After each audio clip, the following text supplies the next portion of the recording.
Saludamos a Antonio Costa, presidente electo del Consejo Europeo y ex primer ministro de Portugal, junto a los expresidentes del Gobierno de España, don Felipe González y don Mariano Rajoy, moderados por la directora de este foro, Carmen Martínez Castro.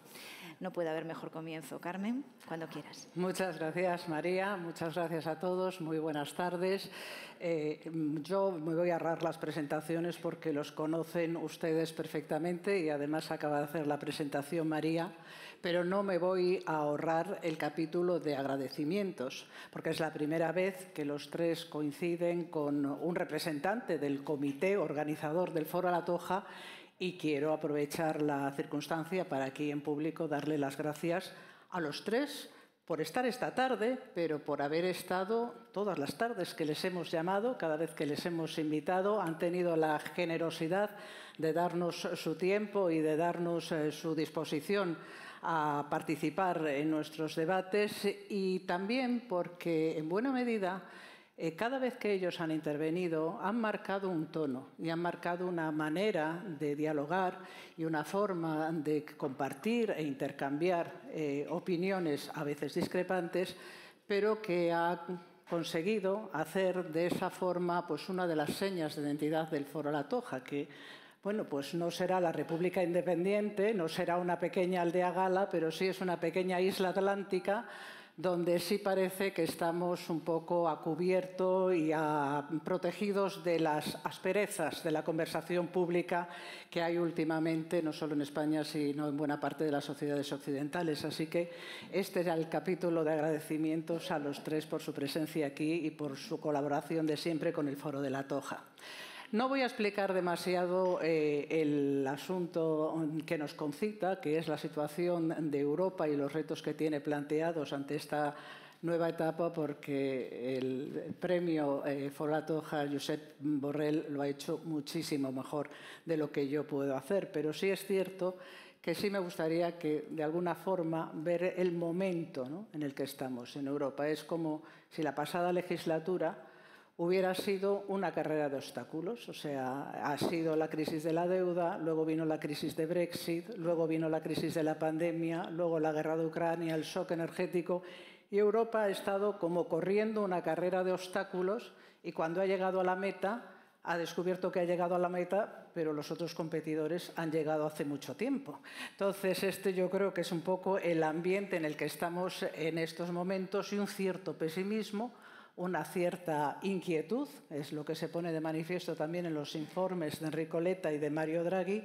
y yo quería, como primera pregunta, que ustedes me dijeran cuál es su diagnóstico de la situación europea. ¿Estamos tan mal como parece o cómo lo ven ustedes? Si le parece, ya que hoy es nuestro invitado especial y además va a estar en Europa estos 5 años, don Antonio Costa. ¿Empiezo yo? Sí. Vale, buenas tardes. Quería empezar por agradecer esta invitación, el honor de estar aquí con Felipe González y con Mariano Rajoy. Empieza a ser un clásico, es lo que es un buen señal. Vale, yo creo que Europa parece siempre peor de lo que lo está efectivamente. Porque hay un fundador de Europa que ha explicado que Europa se iba a construir de crisis en crisis y superando cada crisis salía más fuerte. No voy a andar mucho para atrás, pero cuando llegué al Consejo Europeo en 2015 estábamos con una crisis, era la crisis de inmigración. Poco después habíamos ultrapasado la crisis de inmigración y estamos con otra crisis, que era el Brexit. Y después ultrapasamos el Brexit y llegó el COVID. Y así de una crisis y creíamos mismo que sería la grande crisis. Y después de cuando salimos del COVID, sea del punto de vista sanitario, sea del punto de vista económico, mejor de lo que habíamos alguna vez imaginado, la verdad es que llegó una guerra que sabíamos posible, pero que no habíamos imaginado. Y mire, durante un año, un país como Alemania cambió 100% toda su estrategia energética. Estamos hablando de un país donde la energía, el consumo de energía para la industria es fundamental, no solo para Alemania, pero también para Europa. Imaginamos que no conseguiríamos estar unidos frente a este evento de Ucrania, que no conseguiríamos estar unidos para aprobar un primer paquete de sanciones. Ya hemos aprobado 14. Hay siempre dificultades, como no hay de haber dificultades, porque verdaderamente la Unión Europea es algo extraordinario, porque tenemos 27 países con culturas distintas, historias distintas, percursos distintos, intereses nacionales distintos, dirigidos por gobiernos de múltiples familias políticas. Hoy en el Consejo tiene acento 5 diferentes familias políticas. Y aún así, logramos obtener los consensos necesarios para seguir adelante. Que tenemos muchos retos, sí, retos no faltan, del punto de vista internacional, del punto de vista económico, del punto de vista social, del punto de vista de la defensa de nuestros valores. Pero cuando escuchamos a un historiador, ganamos una otra perspectiva para comprender los múltiples retos que la humanidad ya ha enfrentado y que va a seguir enfrentando. Entonces yo creo que, de mi punto de vista, el más importante es estarmos conscientes de los retos. Y hoy estamos más conscientes do que nunca. Mañana van a tener aquí Enrico Letta, hablará seguramente de la ponencia que ha presentado sobre el mercado interior, hablará seguramente del relatorio que Draghi viene a presentar con muchas propuestas para reforzar nuestra competitividad. La conciencia del problema es el primer pasillo para resolver el problema. Después, Pepe nos ha dejado aquí una descripción, diría, estimulante de los retos que tenemos por la frente. Entonces, yo creo que podemos estar bien conscientes que, sea del punto de vista externo, sea del punto de vista interno, vamos a tener mucho que trabajar. Eso es bueno, es haber la conciencia que tenemos mucho que trabajar. Presidente González, ¿cuál es su...? Decía Antonio que ha sido estimulante Pepe Borrell. Bueno, a los amigos de la tauromaquia creen que las banderillas son estimulantes y no parecen muy estimulantes para calmar, para quitarle fuerza al toro, pero bueno, fue interpretar de las dos maneras. Vamos a ver, yo hoy estoy, bueno, con dificultades para hablar, pero estoy satisfecho por el premio a Pepe Borrell. Debo decir, esto lo simplifica mucho, porque coincido mucho con él, y no porque hayamos estado mucho tiempo en el gobierno, porque no siempre hemos coincidido, pero hemos estado mucho tiempo junto al gobierno. Por tanto, lo que ha expuesto hoy lo suscribo al 90%, y lo sabe muy bien. Pasando por todos los conflictos, hoy hemos tocado menos, y ahora tenemos a Edmundo González aquí, Venezuela. Edmundo González no ganó las elecciones, las perdió Maduro. Ahora, ¿quién las ganó? Nadie sabe.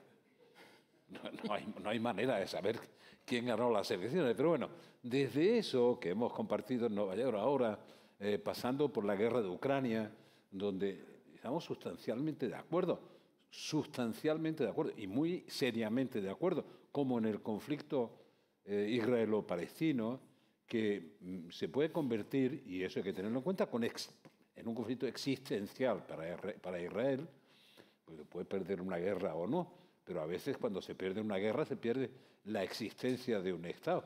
Por tanto, hay que medirlo muy bien, y siempre me acuerdo de Isaac Rabin, porque decía, podemos ganar guerra contra varios Estados a la vez o perderlas, pero las podemos ganar, pero nunca podremos ganar una guerra contra los palestinos.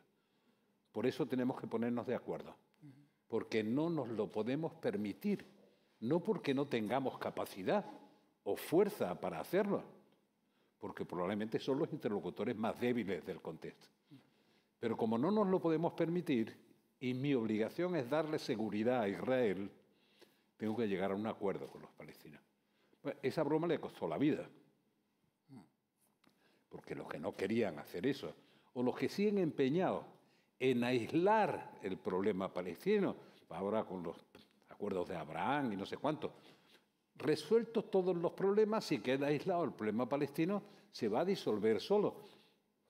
Niegan una realidad que está muy por encima de eso. Por tanto, decía que coincidía esto, lo mismo que en Ucrania. Verá, hace mucho tiempo que debatimos en Europa, no es de ahora, si la política de seguridad tiene que hacerse una política de plastilina o tiene que ser una política de verdad de seguridad. Porque cuando es de plastilina, los que no creen en la política de seguridad o tienen afanes expansionistas como Putin, saben que la plastilina le mete el dedo y sale el dedo por la otra parte. Y nosotros estamos demasiado acostumbrados a una dependencia de Estados Unidos que no siempre va a ser segura. Y recuerdo los debates de la OTAN después de la caída del muro de Berlín, que fueron extraordinarios. Pero bueno, por tanto, se nos olvida muy rápido la historia de Europa. Hubo una década que llamamos de la galopada europea, que fue cuando Jacques Delors llega a la presidencia de la Comisión y durante 10 años produce una gran transformación.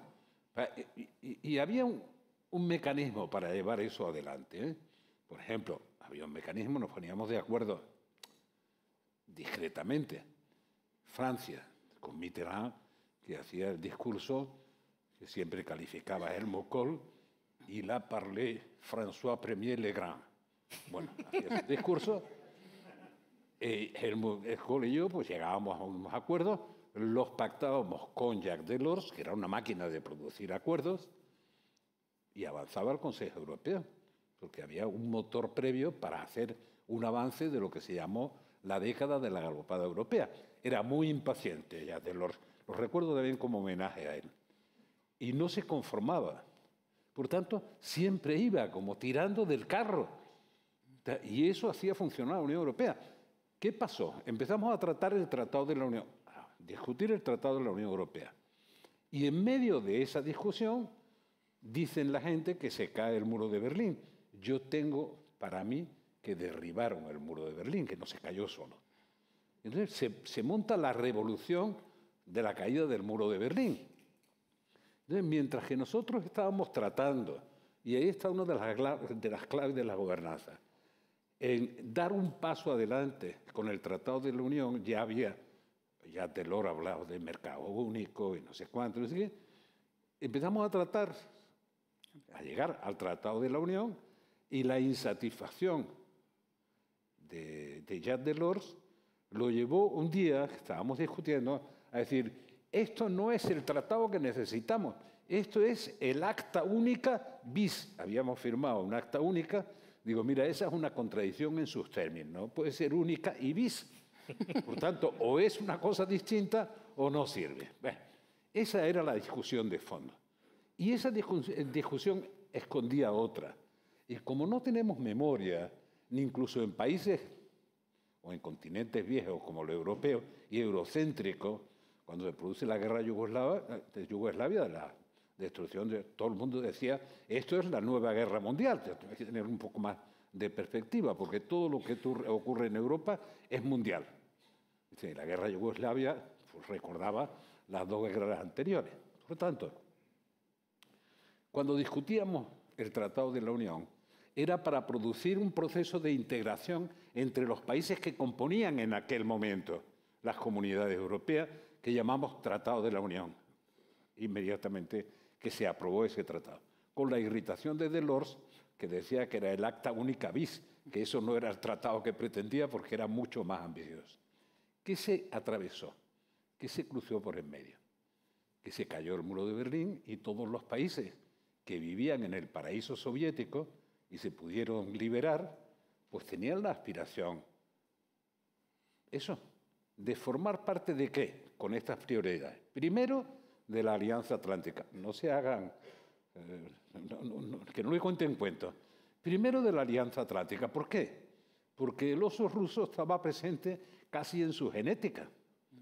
Y por tanto no querían de ninguna manera que la gente menospreciara la amenaza subyacente del expansionismo ruso. Por tanto querían OTAN primero y después, hombre, la sociedad europea es una sociedad de bienestar. ¿Quién no quiere estar en una sociedad de bienestar? Pero les molestaba que hubiera un nuevo Moscú que fuera Bruselas. Y por tanto la integración europea como tal, esa cesión de soberanía para compartirla, eso lo rechazaban, pero lo rechazaban instintivamente la mayoría de ellos. Dice, llevamos mucho tiempo para conseguir ser independientes y ahora vamos a ser dependientes de Bruselas, ya no seremos de Moscú. Con la OTAN tenemos bastante para cubrirnos de la amenaza. Bueno, entonces la política europea durante mucho tiempo, lo discutí muchas veces con Solana, tu antecesor, Pepe, él creía en la política blanda, ya digo, la política. Dice, no, Europa tiene que hacer una política blanda. Tiene que hacer una política que se base solo en la diplomacia, que al final termina siendo la política de las chequeras. Dice, ¿cómo influyen los acontecimientos? Pues pagando. Otros ponen el mando y alguien paga las deudas y así financiamos un montón de cosas. Yo decía, no, es imposible tener una política de seguridad que no tenga una respuesta de seguridad en serio, no de política blanda, sino de política seria cuando sea necesario. Esto no se conseguía. Y los debates dentro de la OTAN ni pueden imaginar lo que eran cuando se cae el muro de Berlín. No lo pueden imaginar. Pero dice, bueno, la OTAN es un pacto de defensa frente a la amenaza soviética. La amenaza soviética ya no existe. ¿Qué sentido existencial tiene la OTAN? Que era un problema bastante relevante, en el que no se pudo avanzar. ¿Qué pasaba en la Unión Europea en aquel momento? Dice, bueno, si los americanos van reduciendo su presencia en Europa y bajan de 100.000 soldados en Europa, se pueden despreocupar de cualquier guerra europea porque es un coste asumible. Por tanto, no se pueden ir. Y trataban de hacer todo lo posible para que no se fueran. Estoy hablando de la gobernanza europea y me gustaría extenderme y decirles qué está pasando con Venezuela. Pero sin extenderme, sí les voy a decir algo que me parece que sigue siendo importante al día de hoy. Al día de hoy. Cuando salimos de Lisboa, acabo de contrastar con Antonio, que me da mucha alegría que sea él el presidente de verdad del Consejo. A todos. No sé si a todos, pero a mí sí. Aquí sí, aquí hay muchos. Bueno, lo digo en serio. A mí me da alegría que lo sea. En el Consejo de Lisboa se crea la figura del presidente del Consejo y se declara, pueden ver las actas, el Consejo de Lisboa, que ha llevado el Tratado de Lisboa, ha resuelto todos los problemas de funcionamiento institucional de la Unión Europea. Ok, muy bien. Salen de Lisboa y al día siguiente se reúnen en Bruselas. Y en Bruselas deciden, hay que crear una comisión, le llamaban Comité de Sabios, y yo era el pendejo que los presidía. Yo no me había enterado, pero me llaman, yo estaba volando para Colombia y de Colombia para no sé dónde, para Antioquia. Y me llaman por teléfono y me dicen, oye, por unanimidad han decidido que tú presidas ese consejo. ¿El consejo para qué era? Para hacer un análisis, estos esfuerzos que conducen a la melancolía, te lo digo por lo que te entregará Letta y Draghi, para hacer un análisis sobre el futuro de la Unión Europea entre 2020 y 2030. Digo, pero si habéis decidido que no se toque nada institucional, que eso todo está resuelto en el funcionamiento de la Unión Europea, pero que se cree ese comité para que presente un informe que yo presenté. No. Y solo les doy un detalle del informe porque tiene que ver con la otra parte de lo que vamos a hablar, que es qué pasa con Draghi y antes qué pasa con Letta, y mañana tendrán la ocasión de verlo. Dice, y es interesante porque ya en aquel momento, cuando dicen que se han resuelto todos los problemas institucionales, querían decir al comité a la comisión o el comité ese llamaban de sabios, que eso no había que tocarlo, que eso ya estaba resuelto en Lisboa. Que lo que había que ver es el horizonte de la Unión Europea entre 2020 y 2030. Y digo, pero ¿cómo vamos a hablar del horizonte de 2020 con la crisis que está arrasando el mundo? La crisis financiera. Claro, a mí me hicieron el encargo en 2009, Estados Unidos, como siempre, reaccionó rápidamente y con esa flexibilidad, y nosotros estábamos pensando en el horizonte 2020. Y el debate dentro de la Unión Europea es decir, no, si esta crisis va a durar 1 año o 2 años, esta crisis, la crisis financiera, nos va a arrastrar durante muchos años. Era una cosa desesperante. Bueno, estaba en el informe eso. Pero da igual que esté, que no esté. Todo informe que se encarga en un momento de necesidad corre un peligro. Te lo digo porque te va a caer a ti. Y yo quiero que lo resuelvas. Corre un peligro, que es que sea un esfuerzo que conduzca a la melancolía.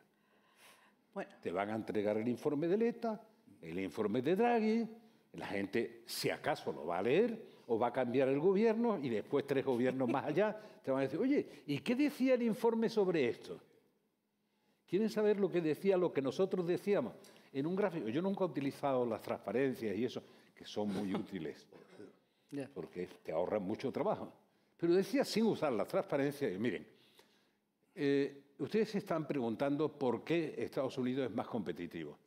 Ya entonces, ustedes están preguntándose por qué salen de esta crisis rebotando rápidamente. O sea, si es que nosotros estamos lastrados por la sociedad del bienestar y ellos no sé cuántas preguntas de esto. Digo, miren, aquí hay 20 de las principales empresas de Estados Unidos, las primeras de Estados Unidos, y 20 de las primeras empresas de Europa.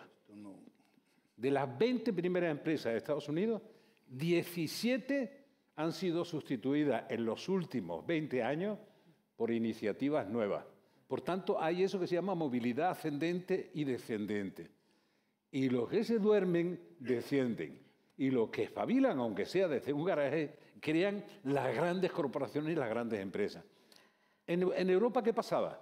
Las 20 que eran las primeras empresas, 20 años después, me remonto, de 20 hasta el año 90, seguían siendo las mismas. No había quien los moviera. Dice, esta movilidad ascendente y descendente de Estados Unidos es su vitalidad y su competitividad. Así que no sé cuánto es, Pepe, con eso termino. No sé cuánto es el ahorro que cada año se va de Europa a Estados Unidos a buscar oportunidades. Pero probablemente serán 300 o 350.000 millones de euros. 300.000. 300.000. Eso es lo que estoy diciendo. A lo mejor me he comido 2 ceros. 300 o 350.000 millones de euros del ahorro europeo. ¿Pero por qué se van a Estados Unidos? ¿Porque es más agradable? No, hombre, si el mejor sitio para vivir del mundo es Europa. Para competir, no. Y si no espabilamos... Bueno, presidente, ha puesto sobre la mesa muchos asuntos. Demasiados por cerrar, por cerrar un poco la ronda sobre el diagnóstico, presidente Rajoy, porque bueno, está lo de la gobernanza que hablaremos, pero también, como no, lo de la seguridad. ¿Cuál es su diagnóstico? La verdad es que, muy buenas tardes a todos, la verdad es que las intervenciones han sido muy sugestivas y efectivamente se han puesto muchos asuntos encima de la mesa, pero yo tendré que contestar a la pregunta. ¿Estamos tan mal como algunos dicen? Aunque antes me gustaría decir un par de cosas, al hilo de tu última intervención. Una sobre Draghi. Draghi era el presidente del Banco Central Europeo cuando Portugal y España lo pasábamos bárbaro con nuestras primas de riesgo y algunas otras cosas. Yo he visto que ahora plantea, y lo digo desde el pleno respeto a Draghi, que me parece una persona de una enorme capacidad, pero claro, ahora va a dar 850.000 millones de euros al año, que ya nos explicará alguien de dónde van a salir, pero claro, es que a nosotros nos dio 0, a mí me dio 0, la prima de riesgo a 200 y pico. Entonces, oye, yo comprendo que son estudios y tal, pero quería hacer... 0 patatero. 0 patatero. Bueno, bien, ya me olvido de eso. Hay otra cuestión que ha planteado el presidente Felipe González al final, es por qué se van las empresas europeas, lo había en su intervención. Pues por muchas razones. Yo una de las cosas que creo es que hay que dar muchas más facilidades a las empresas las que se le dan, no tanto por la Comisión, que también, sino por los propios Estados nacionales. Demasiados impuestos, demasiadas subidas de la cuota de la seguridad social y, sobre todo, demasiada regulación. Hace un mes, probablemente me llegan las noticias con tal, yo estaba con una botellita de estas y veía que no podía, no había manera de quitar esto, empecé a beber, me puse hecho un circo y dije, oye, pero estas botellas son todas, y ahora son todas así. Bueno, esto es una regulación de la Unión Europea. Hombre, yo creo que, es que dificulta mucho las cosas a los que quieren generar un poco de riqueza, bienestar y empleo. Pero, en fin, ¿estamos tan mal como algunos dicen? Pues no, por suerte aquí ninguno de los que estamos aquí somos unos cenizos y yo creo que no estamos tan mal.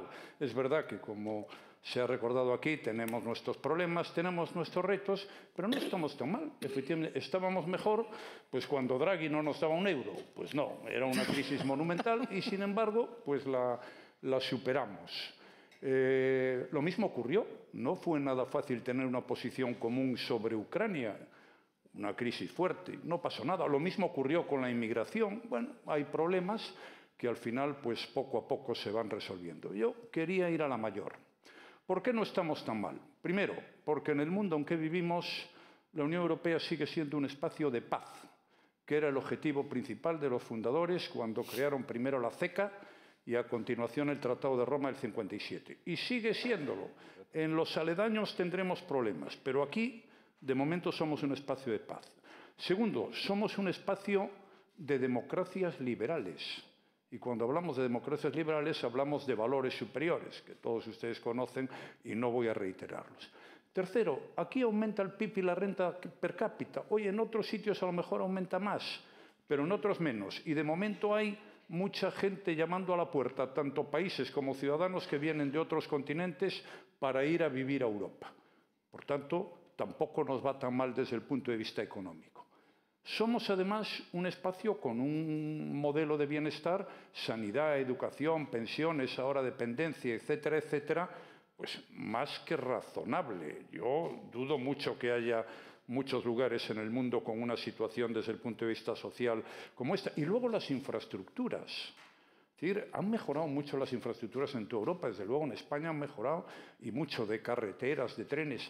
Es que yo, que no gobernaba en la época de los Reyes Católicos en la provincia de Pontevedra, inauguré la luz eléctrica en esta provincia y ponía el único teléfono en muchas aldeas de Galicia, lo cual me generaba bastantes problemas, pues yo lo ponía en el bar del pueblo, que es a donde va la gente, y si el bar del pueblo era del PSOE, pues venían los del PP a protestarme, pero no tenía alternativa, ¿no? Pero en fin, pero esto es exactamente la historia. Es decir, que creo que Europa está razonablemente bien y que ha sido capaz de superar crisis. Bueno, a partir de ahí, retos, problemas, sí, tenemos muchos. Yo simplemente voy a dejar apuntados tres. En este momento, a mí el más importante me parece la seguridad. Me parece el más importante. El señor que vive en Estonia, Letonia, Lituania, por ahí está muy preocupado con lo de Ucrania y Rusia. Y luego la seguridad de nuestras fronteras. Yo no creo que la gente esté contra la inmigración porque sí.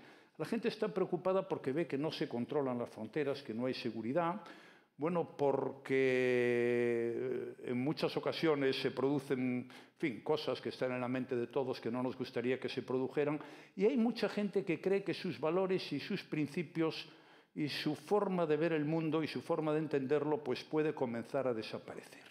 Entonces, este es un tema muy importante. Ahí está todo lo que decía presidente Felipe González en su intervención, bueno, en fin, de la OTAN, no sabemos lo que va a pasar con Estados Unidos, cómo se va a arreglar Ucrania, tendremos que dedicarle más dinero a defensa, pero como preocupación ciudadana la seguridad es el primero. El segundo es la economía. La gente lo que quiere pues es vivir mejor y ser más feliz y tener un puesto de trabajo y poder irse de vacaciones. Si puede una vez va y si puede dos, pues muchísimo mejor. Bueno, sobre esto y la gobernanza se podían decir muchas cosas. Voy a decir luego una sobre la gobernanza porque la vivimos Antonio Costa y yo. Y en tercer lugar, otro reto que ya no lo vive tanto la gente, pero que es muy importante saber, oiga, ¿a dónde vamos? Vamos a una mayor integración. ¿Qué vamos a hacer en política exterior y de seguridad? El mercado interior se va a completar, etcétera, etcétera. Voy a poner un ejemplo de la gobernanza que puede sonar a chiste, pero normalmente los chistes acaban generando ideas que pueden ser más o menos serias. Con motivo del aniversario de la entrada de España y Portugal en la Unión Europea, yo creo que era el 30 aniversario. Sí, porque era el 2016 entramos, pues al presidente Costa se le ocurrió, y me lo planteó a mí, dice, oye, ¿por qué no invitamos a cenar a todos los miembros del Consejo? Cenábamos siempre allí y nos daban de comer de rayo. Por cierto, una de tus cosas que debías arreglar cuando tomas la presidencia es que, joder, coño, yo ya no estoy, pero vamos. Pero ocurrió lo siguiente, un cocinero portugués y un cocinero español. Y el español era de Pontevedra, por cierto, y el portugués era muy bueno. Luego yo estuve comiendo allí en Lisboa. Bueno, pues de lo que se trataba era de servir una cena a 20 y tantas personas que habíamos allí, que no parece tan difícil, ni tan complicado, ni que genere dificultades. Bueno, fue una cosa terrible. Les pidieron, acuérdate, el certificado de penales a los dos cocineros, al portugués y al español. Sí, sí. Les prohibieron comprar la merluza en otro lugar que no fueran donde dijeron tal. Claro, yo no sé, esto no sería el Parlamento Europeo, pero desde luego el catering encargado de darnos mal de comer por el Parlamento Europeo, por la Comisión o por quien fuera, desde luego sí era el responsable de aquello. Bueno, esto forma parte de la gobernanza, esto es una tontería, como es evidente, pero es que eso es una técnica o una manera de funcionar que a veces resulta desesperante y que habría que arreglar, porque eso afecta a la seguridad, afecta a la economía y afecta a muchas otras cosas. Me callo. Como ya hemos hablado bastante de la gobernanza, si yo lo he interpretado bien, la intervención al presidente González nos viene a decir, esto de la gobernanza es como un clásico, ¿no?, de los debates europeos. Siempre estamos comentando los déficits de gobernanza que tenemos. Pero sí es cierto que ahora hay un reto, es decir, ¿se puede ir a una ampliación de la Unión Europea con estas reglas? Presidente Costa. Ese es un debate que ya habíamos tenido en el principio, antes del último gran alargamiento, que es de saber si empezamos por aprofundar la Unión o por alargar la Unión o hacer las dos cosas al mismo tiempo. Eso será siempre un debate clásico y lo tenemos una otra vez. El ideal sería que pudiésemos preparar la casa para acoger los que invitamos a venir a nuestra casa. No tengo por cierto que no tengamos que hacer las dos cosas simultáneamente o que, como habíamos hecho la última vez, el gran alargamiento ha sido 2004, el Tratado de Lisboa salió en 2007. Vamos a ver, por mí es algo que es claro. Del punto de vista geopolítico, no podemos retrasar el alargamiento a los países de los Balcanes occidentales. Tenemos que mirar a Moldava y acoger a Moldava, y tenemos que desear que Ucrania pueda vencer la paz y pueda decidir libremente lo que quiere hacer. Entonces tenemos que nos preparar para eso. Lo debemos hacer desde ya. ¿Cuándo vamos a llegar a un acuerdo? No lo sé, pero nos debemos preparar.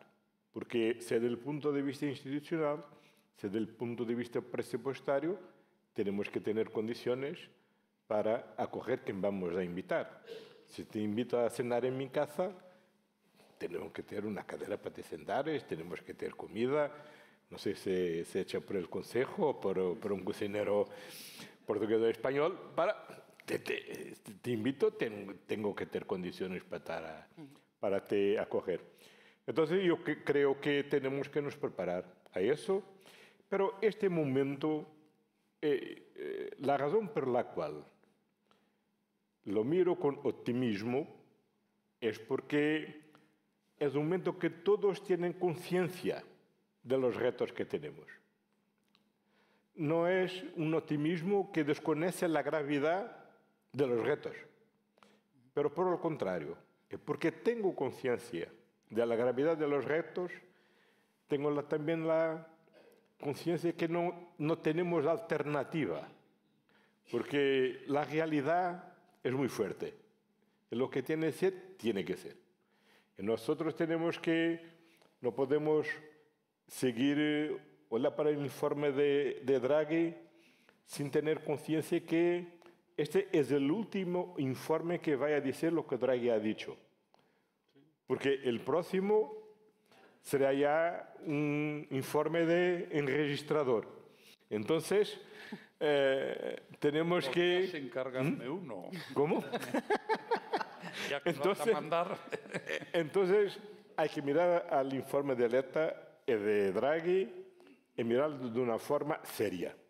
La verdad es que la presidencia húngara, se dice húngara o hungaresa, húngara, va a presentar un roadmap de las diferentes decisiones que el Consejo, en sus diferentes formaciones, tiene que tomar para ejecutar el relatorio el informe de Draghi. Mira, cuando todos repetimos la misma cifra de 300.000 millones de ahorro europeo que se va al exterior, vale, la única conclusión que tenemos a tirar es que cuando Letta nos propone una nueva designación para la unión de capitales como unión de ahorro y de inversiones, bueno, ahora tenemos mismo que avanzar y concretizar la unión de ahorros. Tiene muchas dificultades. Mira, la creación del euro tenía más dificultades y lo hemos hecho. Es muy difícil centralizar la supervisión de los mercados de capital. Por supuesto que sí. Pero y no era difícil centralizar la supervisión de los bancos. Era muy más difícil. Y lo habíamos hecho. Ha sido difícil, sí. Nosotros hemos experienciado cómo ha sido duro que la sensibilidad en Frankfurt no era la misma que en Lisboa o Madrid sobre la situación de nuestros bancos. Creo que ningún primer ministro o presidente de gobierno antes de nuestra generación ha pensado tanto en la banca como nosotros habíamos tenido que pensar. La verdad es que las nuevas generaciones no tienen más que pensar sobre eso. Eso es porque habemos resuelto, pero ese es el momento que estamos. Cuando Draghi nos dice que tenemos una amenaza existencial en la competitividad, lo tenemos que encarar a serio. Cuando Pepe nos dice que tenemos una amenaza existencial en seguridad y defensa, lo tenemos que llevar a serio. Porque yo soy un poco más realista que Mariano. El problema es que el tema de la seguridad y de la defensa no es solo para nuestros socios de los Bálticos. Lo que habemos comprendido es que cuando una guerra empieza en el otro extremo de Europa, nos cuesta también, desde luego, cuando vamos al supermercado. Porque la crisis inflacionaria que habemos sufrido, muy dura, la alta de interés que habemos sufrido en los últimos años, claro que empezó con el COVID, pero el gran driver ha sido la crisis energética generada por la invasión de Ucrania por Rusia. Entonces, hoy creo que toda la gente comprende que aquí, junto al Atlántico, también estamos sufriendo el impacto de la guerra. Claro, no tiene comparación de que está sufriendo el pueblo ucraniano. Claro que no están cayendo bombas encima de nosotros. Claro que no estamos a ser muertos por los rusos. Pero la asfixia económica que habemos sufrido estos últimos años es también una consecuencia de esta guerra.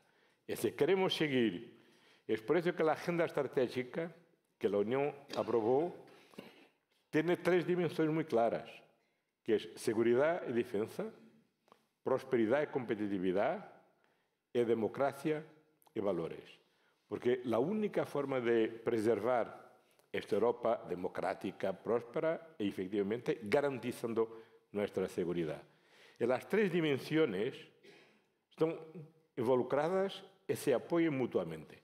No habrá competitividad sin seguridad y no vamos a sostener nuestra democracia si no seguimos siendo una economía próspera, competitiva y garantizando nuestra seguridad. Entonces, es en conjunto en todas estas dimensiones que tenemos que hacerlo. Tenemos un problema que es una ventaja, es que no tenemos alternativa, tenemos mismo que hacerlo. Yeah. Y eso en un clima político, que usted lo ha dicho, usted le toca a un Consejo Europeo que lidiar eso va a ser interesante, porque tiene unos jefes de Estado y de Gobierno peculiares, 5 fuerzas políticas, cada vez más extremismos, porque de alguna manera lo que estamos viendo es que las soluciones que están planteando los técnicos son unas soluciones que van en una dirección de más integración, de mercados más integrados, pero lo que estamos viendo por otra parte es que las sociedades están diciendo parece que lo contrario, es decir, estamos con, no sé si es lo contrario o poniendo algunas limitaciones, pero estamos viendo que hay esos populismos, nacionalismos populistas de extrema derecha, hay 3 grupos de extrema derecha, de extrema izquierda, tenemos de extrema izquierda xenófoba en Alemania, es decir, tenemos que lo que estamos viendo de alguna manera es que las grandes fuerzas centrales y moderadas que construyeron Europa, de alguna manera, la socialdemocracia y los partidos populares están perdiendo terreno frente a formaciones más extremistas y, desde luego, frente a un discurso mucho más demagógico. Claro, una entidad como es Europa, que es pura racionalidad, tiene más complicado justificarse en el momento en que la política está dominada por las emociones. En cualquier caso, yo sí les quería preguntar eso, ¿qué es lo que está pasando en Europa? ¿Por qué está pasando lo que está pasando en la política? ¿Por qué se está rompiendo como se está rompiendo? Y cómo los políticos que ustedes todos han gobernado y han tenido que tomar esas decisiones, cómo valora un político la tensión entre lo que tiene que hacer y lo que sabe que la sociedad no quiere o que rechaza, ¿no? Aquello que decía Juncker, sabemos lo que tenemos que hacer, pero no sabemos cómo ganar las elecciones después. Así que cualquiera de ustedes, el que quiera comenzar, por ejemplo, si quiere el presidente González o el presidente Rajoy, como usted prefiera. Yo no voy a usar más que la palabra, primero para corregir a Rajoy, segunda vez en este foro. El dinero para poner las cabinas telefónicas, aunque fueran en las casas del pueblo equivocadamente, era del plan que hicimos a nivel nacional para llevar energía, agua y comunicaciones a todo el país. Y él, como presidente de la Diputación, lo usaba bien. Era un plan nacional. No, pero es verdad que nos entendíamos en eso. Vamos a ver. No voy a hablar, hay muchos países que han avanzado mucho en este tema de la disgregación del voto. Pero en España, la concentración del voto en 2 fuerzas políticas, por decirlo de alguna manera, fundamentales, es muy parecida a la que era hace 20 o 30 años. Por tanto, la polarización no viene de abajo arriba, sino de arriba abajo. A ver, hablo de España, ¿eh? No se ha polarizado la sociedad. Cuando vota la sociedad, lo que quiere es que se pongan de acuerdo. Dice, ¿cómo? Ese es su problema, no el mío. Pero pónganse de acuerdo. ¿Por qué? Porque si hace falta una reforma fiscal, hacen falta las 2 grandes fuerzas políticas. Pero claro, me van a perdonar, porque este es un discurso en el que no voy a entrar más. Pero ¿qué interés puede tener una fuerza independentista en que haya gobernanza en España? 0. Si tiene una fuerza decisiva para evitar que haya gobernanza, pues disfruta. Por tanto, estamos en problemas que se pueden enfrentar y resolver, sin duda. En todos sitios igual, sin duda.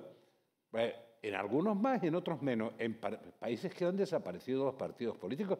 Pero es que aquí se vota ahora como se votaba en porcentaje hace 30 años o 35. Ha habido un periodo de fuerzas políticas que subían como cohetes y caían como plomos. Y han durado un rato, pero no significa que hayan perdido. han dejado su rastro para decir, no sirvió el 78. Y yo no digo que sirva el 78. Miren lo que le voy a decir porque vale para otras gobernanzas europeas. La Constitución del 78, es la primera vez que lo digo en público, hay que resetearla, que es una palabra de moda, pero reformándola con acuerdos básicos. ¿Por qué? Porque el Senado no es una Cámara de Representación Territorial. ¿Podía hacerlo cuando lo acordamos? De ninguna de las maneras. Oigo decir a desmemoriado cosas como, claro, desde el 78 se pactaba la financiación con Cataluña y después se hablaba con los demás. Y digo, ¿pero cuáles eran los demás en el 78? Pero es que la gente de verdad tiene tan poca memoria. Bueno, en todo caso, digo, no, las condiciones, es verdad que no se puede ir contracorriente. Contracorriente no, porque ¿en qué consiste el liderazgo? En tener un proyecto político que no sea mercenario, o que sea lo menos mercenario posible. Es decir, que no sea que me favorezca a mí, sino que crea yo que favorece a la gente. Segunda característica, hay que hacerse cargo del estado de ánimo de la gente. ¿Por qué hubo éxito en ese periodo de la historia? Porque coincidíamos con la aspiración de la gente. La gente quería ser hijos de la democracia y no nietos de la guerra civil, ¿vale? Prefería ser hijos de la democracia y que no hubiera más enfrentamientos y prefería que estuviéramos en Europa. Después había fuerzas mayoritarias que ponían todo eso en cuestión. ¿Dónde se votó más la Constitución en todo el territorio nacional? Cataluña. En Cataluña. Cataluña. ¿Sobre la base de qué? Libertad, autonomía, estatuto de libertad, Amnistía, estatuto de autonomía. Lo gritábamos todos en las calles. La mayor votación se produjo allí, la menor en el País Vasco. Pero allí se votó mucho más que en Andalucía. Pero no fue de hace 50 años, fue la última Constitución. Ahora hay que resetearla, pero hay que resetearla con modificaciones y reformas que preserven, declaración que podría explicarme, no merece la pena, que preserven un bien superior, que es la integridad territorial de algo que se llama España y que es un Estado-nación constitucionalmente. Después hablamos de lo demás, pero la integridad territorial tiene que estar clara, que no está en cuestión. ¿Ahora la tenemos clara? No. Pues yo creo que no. Porque hay fuerzas que son determinantes que no solo no la tienen clara, sino que están en contra de que se mantenga esa integridad territorial. Por tanto, te pongas como te pongas, vaya a tener que llegar a acuerdos. ¿Qué le vamos a hacer? Y acuerdos de Estado. ¿Me lo explico? Yo ya no. Ya estoy demasiado viejo para eso. Pero no hay más remedio que llegar a acuerdos de Estado para hacer las reformas que necesitamos. No hay más remedio. Si no, nos iremos todos por el sumidero. Presidente Rajoy. Vamos a ver, yo, sin que sirva de precedente, tengo que comenzar esta intervención diciendo que estoy de acuerdo con don Felipe González. Ya hemos empezado. Vamos a ver. Es verdad. Vamos a ver. Es verdad que en España, a pesar de que proliferan fuerzas políticas por doquier, no ha habido ninguna elección, salvo en algunas comunidades autónomas, pero me refiero a municipales o generales o europeas, donde el primero y el segundo no fueran el Partido Popular y el Partido Socialista. En una ocasión ganó uno, en otra ganó otra. Es verdad también lo que ha dicho Felipe González, que aquí surgen partidos y de repente han desaparecido. ¿Dónde está? Sin ánimo de molestar a nadie, pero UPyD. ¿Alguien sabe dónde está UPyD? ¿Tú sabes lo que es UPyD? Vieron unos cuantos aquí diputados. Bueno, después de UPyD vinieron Ciudadanos, ese ya te suena. ¿Dónde está Ciudadanos? Sin ánimo, ya digo, de... Y Podemos. Y pronto vendrán otros, pero no voy a entrar en detalles para no hacerme más enemigos de los razonables. Han caído efectivamente como cohetes a plomo. Así han caído. Entonces, yo creo que el bipartidismo tan vituperado irresponsablemente por tanta gente, pues ha hecho mucho bien a este país desde que se aprobó la Constitución en el año 1978. En 1978 la Constitución, por consenso del bipartidismo. Las grandes decisiones, la entrada a la Unión Europea en 1986, por consenso. El euro, por consenso. Los estatutos de autonomía, por consenso. Hubo un lapsus allí, un lío en Andalucía, y luego ya hubo otro lío mucho peor que fue el de Cataluña. La política exterior y de defensa, por lo general, era por consenso. Bueno, y este consenso, la verdad, yo creo que hizo mucho bien a España y gobernó los dos partidos, el PSOE más tiempo, pero también gobernó el Partido Popular. Bueno, pero es que incluso... Cada vez que gobernaba era un desastre, pero gobernaron. Sí, sí, es que en mi última etapa, en mi penúltima etapa, cuando tuvimos mayoría absoluta, es que seguimos haciendo cosas con consenso. Yo voy a decir una cosa que me pondrán verde seguramente, tampoco me preocupa mucho. El tema del Consejo lo pactamos en un cuarto de hora el entonces secretario general del Partido Socialista, Rubalcaba, y yo. Es decir, pero claro, ¿cuál es el problema que ha roto con esta tónica de consenso que, en mi opinión, fue tan útil para España? Pues lo ha apuntado de aquella manera el presidente González. Yo lo voy a apuntar a mi estilo. Es el Frankenstein. El día que el Frankenstein se instaló en España, empezaron los problemas. Porque, claro, si tú dependes de quien no cree absolutamente nada de lo que hemos hecho los últimos años, no les importa la gobernanza en España, ni les importa nada. Lo que quieren es el derecho de autodeterminación, todas estas historias. Podemos tener un lío, yo no voy a hablar de la amnistía, que eso ya, pero podemos tener un lío con el sistema de financiación que, según he oído o leído, pretende transferir la totalidad del impuesto de la renta a las comunidades autónomas. No sé si transfieren más, no sé si aquí habrá impuestos federales o no, eso ya lo veremos, porque además no tenemos información ninguna. Bueno, y en mi opinión, yo como creo, soy optimista por naturaleza, pues le diré a todos ustedes que el bipartidismo volverá, pero se ejercerá como tal bipartidismo, porque tenemos un bipartidismo de resultados para que luego pues cada uno haga lo que estime oportuno y conveniente y se vaya a donde no debe de irse, a donde no debe de irse. Tú hablabas de Venezuela. Bueno, pues hombre, coño, yo creo que un poquito más de entusiasmo en defensa de la democracia y de la libertad se le podía pedir a algunos. Lo digo porque veo aquí a Edmundo, que efectivamente ha ganado las elecciones.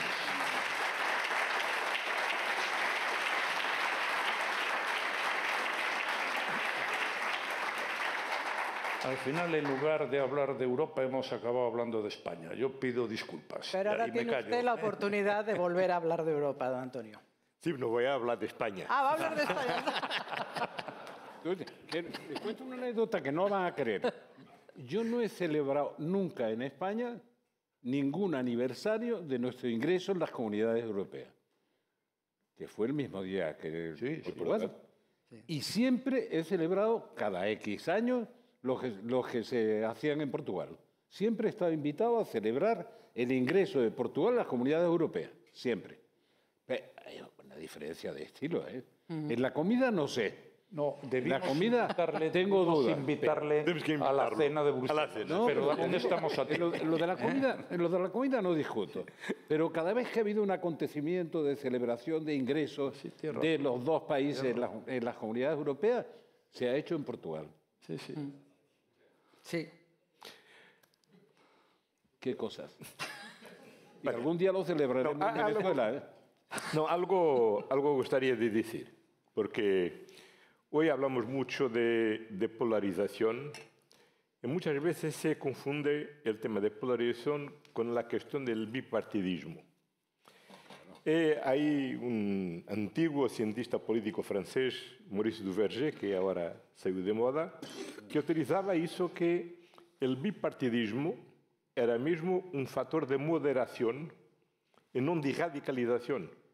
Porque cuando tienes dos grandes partidos que entre sí disputan la mayoría o que lideran dos bloques que disputan la gobernanza, tiene que necesariamente disputarse al centro y por eso es un factor necesariamente de moderación.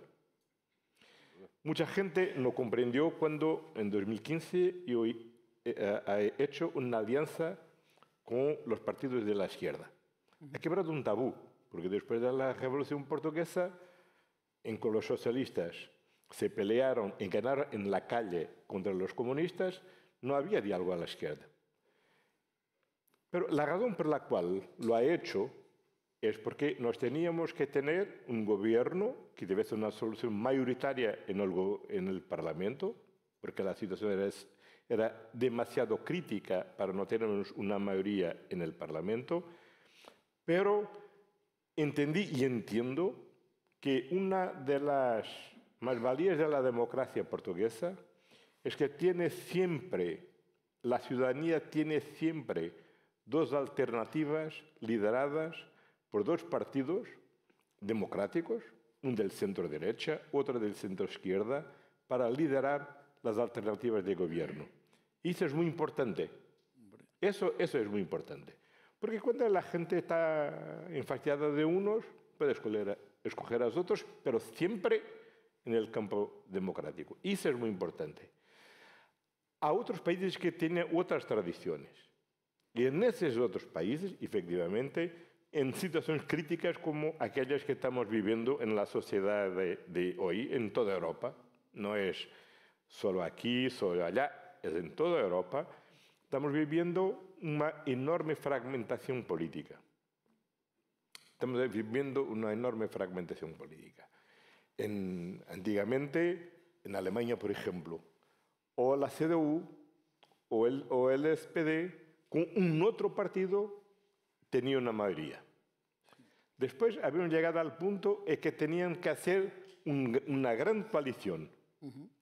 Y ahora el actual gobierno es una coalición de 3 partidos, siendo que 2 tienen programas radicalmente distintos. Vale, entonces creo que estamos viviendo un momento en nuestras sociedades que es un momento complejo y que tenemos que comprender esta complejidad. Esta complejidad tiene varias razones. Creo que tenemos que esperar algunos años para comprender las verdaderas razones de esta complejidad. El problema es que tenemos que gobernar ahora sin poder esperar para comprender la complejidad. Entonces tenemos que intentar comprender. Yo tengo algunas hipótesis que coloco. Una importante creo que es que en los países más desarrollados la globalización ha agravado las desigualdades. La globalización es un enorme suceso a escala global. Tiró de la pobreza millones y millones de personas en todo el mundo.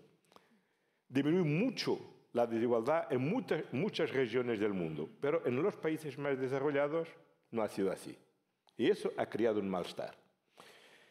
El tema de la movilidad es un tema que hoy existe en nuestras sociedades. Y por la primera vez tenemos las nuevas generaciones que por la primera vez, al menos desde la Segunda Guerra Mundial, que no tienen la perspectiva de vivir mejor que su padre. Eso es un problema por la sociedad, porque lo que los jóvenes sienten, pero es también la frustración que los padres sienten, porque dicen, mira, yo crié a mi hijo para que pueda vivir mejor que yo, como yo vivo mejor que mis padres. Y por la primera vez en nuestras sociedades, los jóvenes no tienen esa perspectiva. Mira, nosotros podemos decir, nos están viendo bien, porque nosotros habíamos tenido muchos problemas, pero ellos no tienen la experiencia de los problemas que nos habíamos tenido. No, claro. ¿No? La experiencia que tienen es que han nacido en casas donde había trabajo, donde había dinero para las necesidades normales. Han visto sus padres que han adquirido o han alquilado una casa con facilidad y ahora siguen en la casa de sus padres y no ven cómo van a encontrar una vivienda. Este es un problema que crea un malestar social muy grande en todas las sociedades, en nuestras sociedades. Después, creo que hemos hablado mucho de la salud mental, de un punto de vista individual, pero verdaderamente creo que no habemos parado un poco para reflexionar sobre el impacto que el COVID ha tenido en nuestras sociedades. Y mire, no es posible que tengamos pasado por lo que pasamos sin que eso tenga efectos en nuestra sociedad.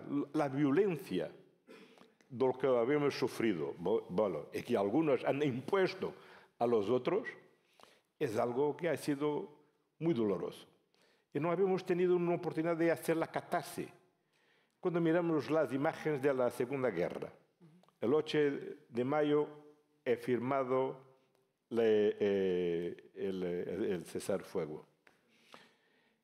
El 9 de mayo la gente ha venido a la calle a celebrarlo. Ninguno ha celebrado el fin de COVID. Ese momento de catarsis no ha sido hecho. Y eso ha dejado efectos. Cuando hablamos con los empresarios, todos nos dicen, mira, la gente ahora mira al trabajo de una forma muy distinta de lo que miraba antes del COVID. Es lo que escucho en Portugal, en España, en todo el lado. ¿Y por qué que la gente mira al trabajo de una forma distinta de lo que miraba antes? Porque ha descubierto que la precariedad de la vida era mucho mayor de lo que alguna vez nuestras generaciones habían imaginado. ¿Alguien ha pensado que era posible en el siglo XXI morir con la facilidad porque estábamos aquí en esta charla? Vale, uno de nosotros tiene un virus, pasa el virus y al día 15 días después nosotros estamos muertos. No me lo recuerde que estoy tosiendo, ¿eh? Sí, no. Mira, eso es verdad, pero si toses en un avión, mira la cara de la gente que te faz. Eso es así. Entonces, creo que nosotros los políticos tenemos que tener alguna humildad frente a los tiempos que estamos viviendo. Mucha humildad frente a los tiempos que estamos viviendo, porque es mucho fácil apuntar el dedo a quien está en el gobierno, de turno, porque los gobiernos están de turno siempre, ¿no? En democracia. Hay en democracia. que se portan peor que otros. Sí, pero es muy fácil de apuntar el dedo. Pero el problema es que la realidad que tenemos hoy es más compleja que la simplicidad de gobernar bien o mal. Claro, hay siempre quien gobierne mejor y quien gobierne peor. Eso es así. Felipe ha gobernado mejor, Mariano también. En los momentos de inmodestia, yo también creo que ha gobernado mejor. Pero así es. Eso es así. Entonces, pero tenemos que tener una gran humildad, porque la verdad es que no comprendemos totalmente lo que está pasando. Tenemos que ganar algún tiempo para no cometer errores de avaliación, pero tenemos que aprovechar lo que ya sabemos y hacer ahí. Ahí, del punto de vista europeo, es muy claro. La competitividad, tenemos que hacerla. Tenemos que hacer la defensa europea. Tenemos que hacer el alargamiento y tenemos que hacer las reformas internas del punto de vista institucional y presupuestario para que todo pueda ser un suceso. Que vaya a ser muy difícil, lo va. Pero la ventaja es que sabemos que tenemos que hacerlo. Bueno, ya sabe que lo que decimos aquí en España, suerte y al toro, porque ahí va a tener usted algo que decir. Ha hecho un magnífico resumen. No sé si alguno quiere apuntar algo más, porque esto que está haciendo ya chiribitas. Sí, las luces. Sí. Las luces están... Tiene razón. Sí. O sea, la que le espera, que tiene razón. O sea, y la idea de un presidente del Consejo Europeo es conseguir que haya alguien que tenga una perspectiva que no sea de un semestre, cambiando de un país a otro, sino que tenga una perspectiva programática de 2 o 3 años con prioridades claras para trabajar con la Comisión y con el Parlamento. Esa es la idea de un presidente del Consejo. Y era una buena idea. No hay que deshacerla, sino articularla. Porque las presidencias semestrales, Bueno, está bien, ¿no? Es la presidencia de turno. Pero para desarrollar cualquier programa, imagínate que te cae el programa Leta. Tienes que marcar objetivos, como es natural, pactarlo con los países y poder avanzar. De pronto te cambia un gobierno y se va al diablo todo. Pero bueno, en todo caso, hay una perspectiva que no es semestral, que es absurdo. ¿Cómo se va a gobernar 27 países semestralmente? Presidente. Yo estoy sustancialmente de acuerdo con lo que han dicho, pero yo quería introducir un último concepto. Vamos a ver, cuando Europa dio pasos grandes adelante fue porque había liderazgos fuertes. De hecho, la Comunidad Económica la del carbón y del acero y luego el Tratado de Roma era porque había unos cuantos señores, los padres de Europa, como los que llamaron, que dijeron, oye, esta broma se acabó, vamos a convertir esto en un continente sin guerras, y lo consiguieron. Hay que ver los 50 años primeros del siglo XX, pues hubo de todo, entre otras cosas 2 guerras mundiales, y aquí desde entonces pues no ha habido ninguna en el espacio de la Unión Europea. Entonces, en estos momentos yo creo que es muy importante liderazgos políticos, claro, es muy fácil decirlo, y mucha determinación. Claro, esto ya no es cuestión de que a unos técnicos se les ocurra que hay que hacer completar el mercado interior y cómo se hace, no, esto es decir, oiga, vamos a ponernos de acuerdo, los 3 o 4, con un fuerte liderazgo, y se va a hacer esto, se va a hacer o no se va a hacer una política exterior y de seguridad común, se va a hacer o no se va a hacer completar la unión económica y monetaria, se le van a poner los aranceles a los coches chinos o no. Este es un ejemplo de lo que está ocurriendo y que es exasperante, porque ahora Estados Unidos le ha puesto, creo que un 100% a los coches chinos, ¿no? Esto lo han hecho en un periquete. Aquí llevamos una serie de meses y luego va uno, hace una excursión a China y dice, hombre, que no tal. Hoy el alemán dice que tal. Es que así es imposible funcionar. Claro, yo entiendo al alemán. Ha perdido el 16% de sus exportaciones a China y el 15% a Rusia, ¿no? Pero claro, es que estas cosas no podemos estar aquí, porque al final, en eso sí que tiene razón Draghi. Dice que hay que, eso de dejar establecer un sistema de dilación para no perder el consenso, al final lo que pierde es crecimiento económico, bienestar y riqueza y no logra ningún consenso.